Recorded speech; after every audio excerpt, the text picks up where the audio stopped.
Chapter number 4 द्विघात समीकरण। Class 10th का द्विघात समीकरण जो चैप्टर है ये है आपका इंट्रोडक्शन क्लास। देखते हैं द्विघात समीकरण क्या होता है। जब किसी भी पद या बहुपद के बराबर में रख करके कोई भी नंबर या जीरो लिखा जाता है तो वो समीकरण बन जाता है। और द्विघात का मतलब होता है ऐसे बहुपद जिसके अधिकतम पावर 2, तो उसको हम क्या कहते हैं, द्विघात समीकरण कहते हैं। देखते हैं द्विघात समीकरण का फार्मूला क्या होता है। द्विघात समीकरण का जो मानक फार्मूला होता है, मानक सूत्र, ये होता है ax² प्लस bx प्लस का c प्लस का 0 होता है। c इक्वल्स टू 0 होता है, जिसमें a की वैल्यू 0 के बराबर नहीं होगा। क्यों नहीं होगा, आप कंप्लीटली आप पहले से भी जान रहे हैं कि अगर x की पावर मैक्सिमम पावर 2 होगा तभी ये द्विघात समीकरण होगा।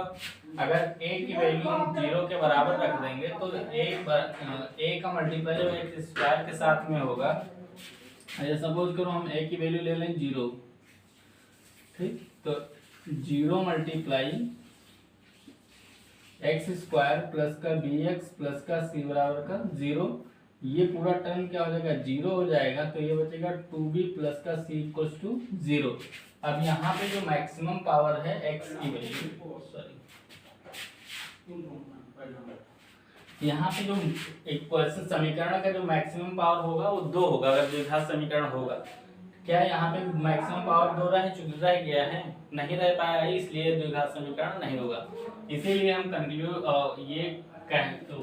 ये इसमें सिचुएशन होनी चाहिए, द्विघात समीकरण के लिए सिचुएशन होनी चाहिए कि a की वैल्यू कभी भी 0 नहीं होना चाहिए। और a कौन सा नंबर होगा, जो x² होगा, x² का जो भी गुणांक होगा वो कभी भी 0 के बराबर नहीं होना चाहिए। इतना सिंपल सा ध्यान रखिए तो द्विघात समीकरण हो जाएगा। a² में हम देखेंगे कि स्क्वायर जो x का स्क्वायर होगा उसमें a की जो x² का गुणांक हो, द्विघात समीकरण के लिए x² का गुणांक कभी भी 0 के बराबर नहीं होना चाहिए। अगर 0 के बराबर होगा तो द्विघात समीकरण नहीं रह पाएगा, ठीक है, ये हो जाएगा। लेकिन b की वैल्यू भी 0 हो सकता है, ये आपको पता होगा क्यों नहीं होना चाहिए। b की वैल्यू 0 हो सकता है,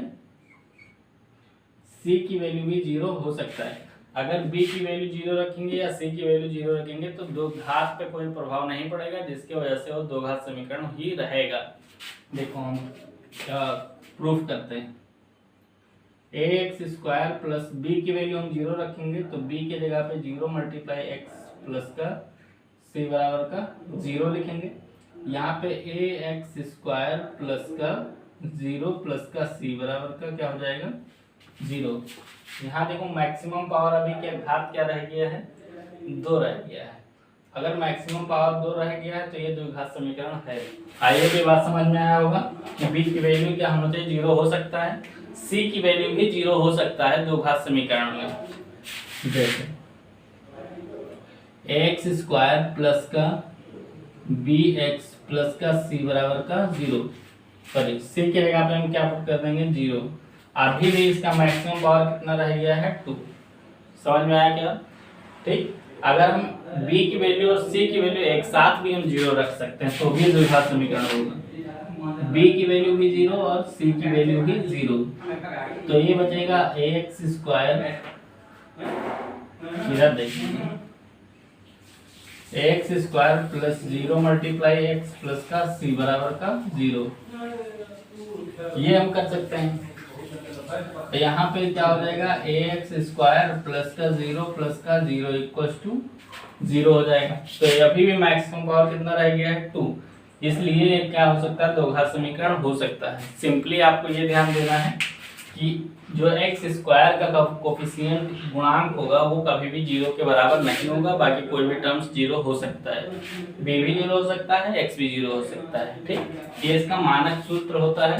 मानक सूत्र का मतलब होता है कि इसी सिचुएशन इस तरह इस स्थिति में हमेशा ये समीकरण आपको दिखेगा। अगर इस तरह से दिखेगा तो आपका क्या होगा, द्विघात समीकरण होगा। नहीं दिख रहा है तो द्विघात समीकरण नहीं। आई होप कि द्विघात समीकरण का मतलब समझ में आ गया होगा।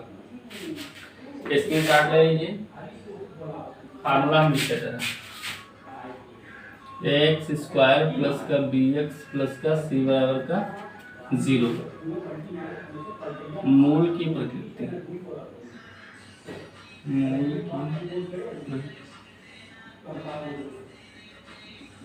मूल की प्रकृति जानने से पहले मूल ही क्या होता है ये पहले पता करना पड़ेगा। तो मूल क्या होता है, जो इसमें वैल्यू होता है एक्स की वैल्यू ए और एक्स की 2 बार वैल्यू, जब इसको हम गुणनखंड विधि से सॉल्व करते हैं तो एक्स के बराबर में 2 बार वैल्यू आता है।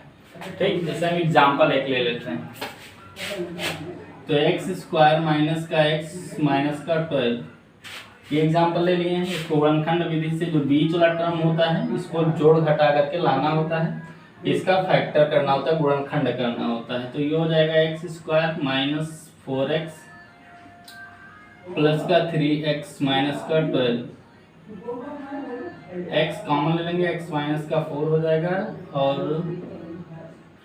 प्लस का 3x माइनस का 4 हो जाएगा, x माइनस का 4 और x प्लस का 3 हो जाएगा।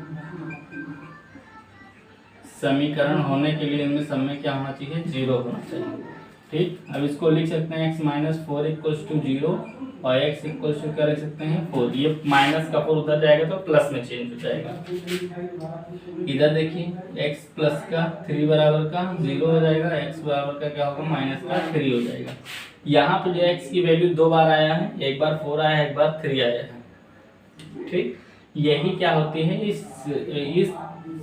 समीकरण का मूल होता है।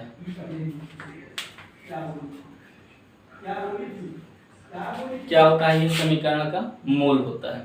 तो हम क्या ये देख करके बता सकते हैं कि समीकरण का जो मूल आएगा दोनों अलग अलग नंबर आएगा कि दोनों एक ही नंबर आएगा कि कोई फिक्स नंबर नहीं आएगा। देख करके बता सकते हैं कि नहीं। अगर देख करके हमको बताना होगा तो एक सिचुएशन आपको और ध्यान देना होगा। मूल की प्रकृति के लिए हमको फार्मूला जो होता है सूत्र, प्रकृति के लिए सूत्र जो होता है वो होता है x बराबर का minus B plus minus under root B square plus minus 4ac इसको 2ab। देखिए इसके बारे में हम बाद में कब हमको किस सिचुएशन में हमको इसको अप्लाई करना है, लगाना है, ये हम आपको बाद में देखेंगे। लेकिन पहले हम जो मूल प्रकृति का मूल की प्रकृति पता करने के जो मेन फार्मूला होता है वो ये होता है, इसके द्वारा हम पता कर सकते हैं। लेकिन हम सिचुएशन को थोड़ा सा एक लाइन में सॉल्व करके भी बता सकते हैं।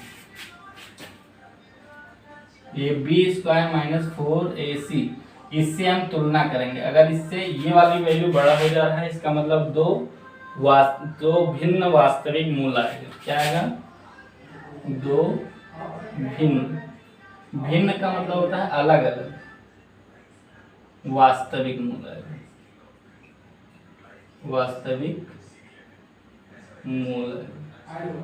वास्तविक का मतलब वास्तविक नंबर से है। वास्तविक नंबर का मतलब होता है जो नंबर लाइन पे रिप्रेजेंट किया जाए।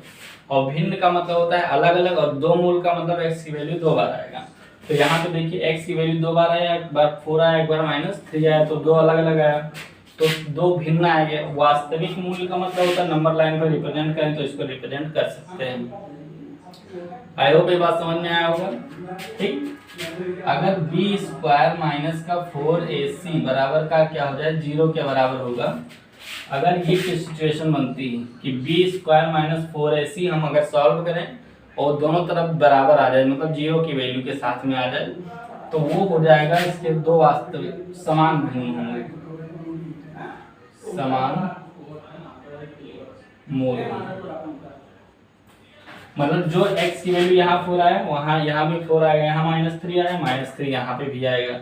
यही होता है समान मूल।